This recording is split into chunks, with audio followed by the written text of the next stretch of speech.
Good day everyone. In this video, I will demonstrate how to use NetBeans JFrame layout and how to limit user input in a JTextField. Please follow carefully as I do each step on the screen. First, I will create a new project and add a JFrame form. This JFrame will serve as our main interface where we will place our components. Inside the JFrame, I will add two labels. The first label is named number, and the second label is named letter. Beside each label, I will add a text field where the user can input data. Next, I will change the variable names of the text fields. The text field beside the number label will be renamed to digit. The text field beside the letter label will be renamed to letter.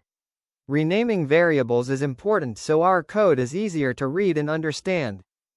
Now, I will run the program to test it. As you can see, both text fields can accept letters and numbers. At this point, there is no restriction on the user's input. The goal of our lesson is to limit the input of the user. The text field beside number should accept numbers only. To do this, we will use a key event. I will now right-click the digit text field. Then, I will select Events, choose Key, and click KeyTyped. We use KeyTyped because it detects the actual character entered by the user. This allows us to block invalid input before it appears in the text field. I will now type the following code. This line gets the character typed by the user. Character.isDigit, C, checks if the character is a number. The exclamation mark means not a digit. If the character is not a number, evt.consume stops it from being entered. Next, I will repeat the same process for the letter text field. I will right-click the text field, go to Events, select Key, and click KeyTyped. I will now enter this code. Again, we get the typed character using evt.getKeyChar.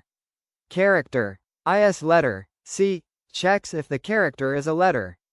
If the input is not a letter, evt.consume blocks it immediately.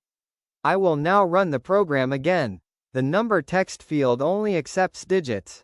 The letter text field only accepts letters. This shows that our input validation is working correctly.